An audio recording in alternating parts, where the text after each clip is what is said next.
Bab 3142. Semuanya telah dikuasai.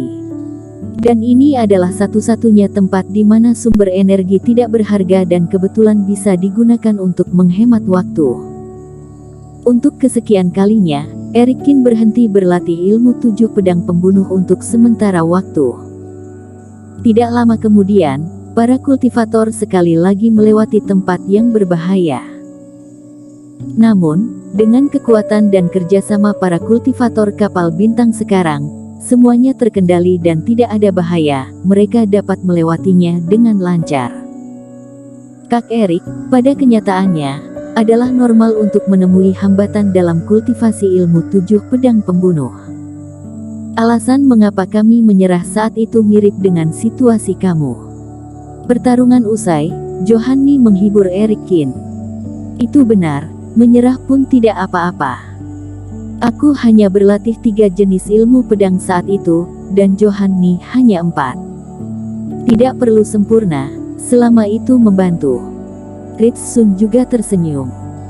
Meskipun ekspresi Erikin tidak berubah, Johanni selalu merasa bahwa Erikin mungkin sedikit frustasi.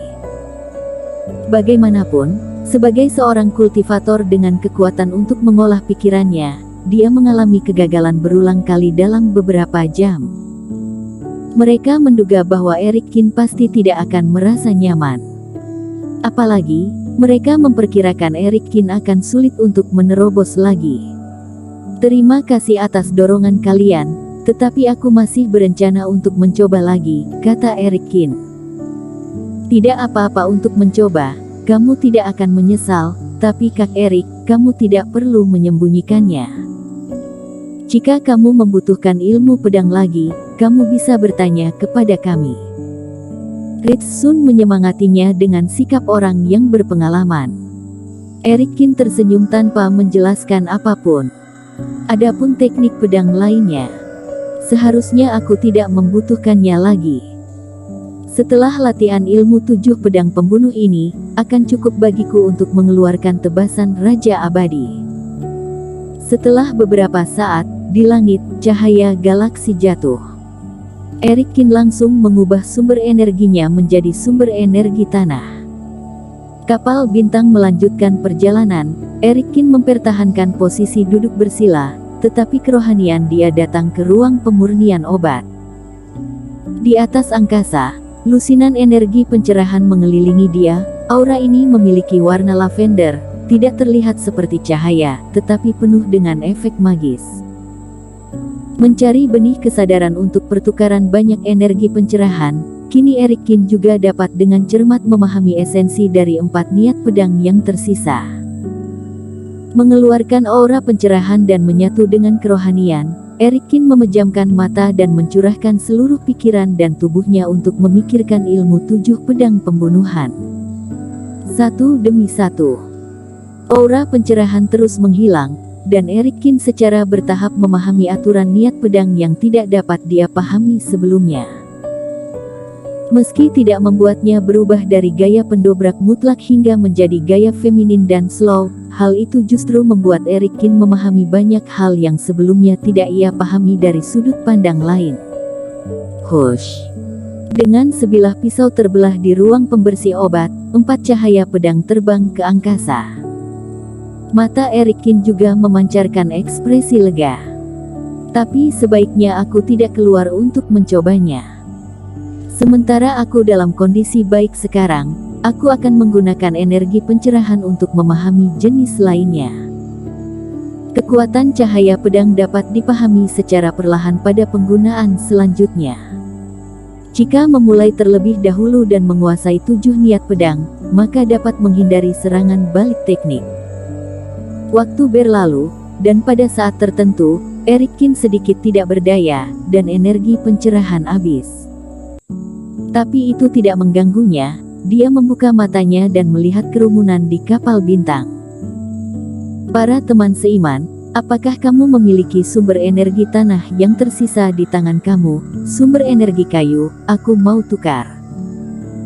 Setelah menempuh di jalan ini selama lebih dari 10 hari, tak terhitung banyaknya pelatihan daerah yang dilewati, terkadang sumber energi yang diberikan belum tentu sesuai dengan yang mereka butuhkan. Oleh karena itu, banyak orang akan menyimpan beberapa, kemudian berdagang satu sama lain atau dijual di masa depan. Tuan Qin terlalu sungkan, aku tidak kultivasi sumber energi kayu, kalau perlu ambil saja, kata Tuan Chen sambil tersenyum.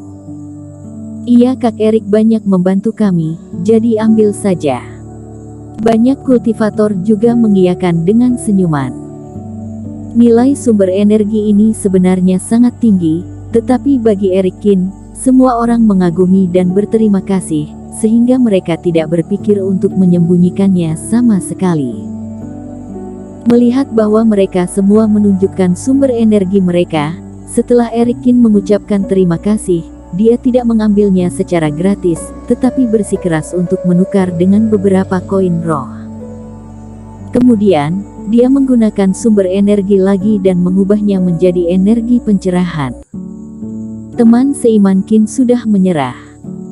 Menyaksikan perdagangan aura pencerahan Erik Qin, pikiran itu melintas di benak Johanni dan Ritsun.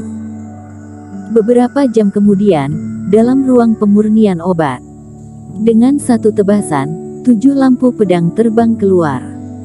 Melihat ini, Erik Qin menghela nafas lega, dengan sedikit kelegaan di matanya. Akhirnya sudah mulai menguasai. Setelah menghabiskan banyak sumber energi, dia tinggal di ruang pemurnian obat selama 6 atau 7 hari. Akhirnya, ketika energi pencerahan habis, dia menyadari ketujuh niat pedang. Coba kekuatannya. Pikiran Erik Qin tergerak. Begitu dia meninggalkan ruang pemurnian obat dan kembali ke kapal bintang, dia merasakan fluktuasi Reiki di sekitarnya. Begitu mata mereka tersapu, semua kultivator menarik senjata mereka dan melihat ke depan dengan sungguh-sungguh. Itu adalah suatu kebetulan bahwa setelah berlatih ilmu pedang, mereka kebetulan menemukan tempat yang berbahaya. Seperti orang lain, Erik Qin juga berdiri. Dan di atas kapal bintang ada dentuman bersenandung. Suaranya sangat keras dan tersebar di area yang luas. Mendengarkan suara ini, ada banyak pria yang menerobos masuk. Di atas langit, itu seharusnya bukan monster iblis atau kultivasi iblis di bawah laut. Lihat, itu siluman burung, monster burung berkepala 2. Tuan Chen berseru, dan semua orang melihat bahwa di cakrawala, seekor burung besar dengan bulu hitam tetapi berkepala 2 sedang menukik ke arah semua orang. Masing-masing siluman burung ini memiliki panjang beberapa kaki, dan sayap yang terbuka bahkan lebih dari 10 kaki panjangnya. Kepalanya seperti elang, dan paruh elang yang tajam dan besar berkedip samar dengan cahaya dingin yang tajam, seolah-olah dapat menembus segalanya. Jumlahnya bahkan lebih dari ratusan, mereka menutupi langit. Maju. Sama seperti burung-burung siluman ini yang meraung dan turun, semua orang bangun dari tanah. Meskipun burung-burung siluman ini ganas dan tajam, semua kultivator juga telah mengalami banyak pertempuran di galaksi. Reiki meledak, dan siluman burung dengan cepat jatuh. Secara khusus, Johanni telah memulihkan 80% kekuatannya setelah periode pelatihan, yang pada dasarnya setara dengan tambahan seorang Master 40 teratas dalam daftar galaksi. Hal ini membuat kerugian kultivasi setiap orang hampir hilang. Bang! Namun saat siluman burung sedang mundur, seberkas kilat menembus langit. Di belakang siluman burung, sebuah guntur besar dikelilingi oleh api yang tak terhitung jumlahnya tiba-tiba meledak. Cahaya ini datang begitu cepat sehingga semua kultivator terlambat untuk bereaksi.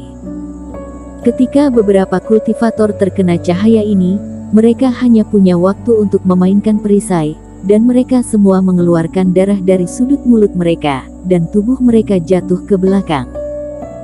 Lihat di balik burung-burung siluman ini, ada raja siluman yang sangat besar. Pada saat ini, kultivator bermata tajam itu berubah ekspresinya dan menunjuk ke kejauhan. Erik Qin mengangkat matanya dan melihat inisiator dari pengeboman cahaya. Ini adalah keberadaan besar yang juga memiliki 2 kepala dan 10 kali lipat lebih besar dari burung siluman lainnya. Dengan mata yang dalam, kultivasinya telah mencapai puncak fase penilaian yang mengesankan. Siluman ini harus dibunuh terlebih dahulu, jika tidak, jika dia dibiarkan membuat masalah di belakang, waktu pasti akan melambat, dan itu dapat menyebabkan lebih banyak kultivator terluka. Bersambung.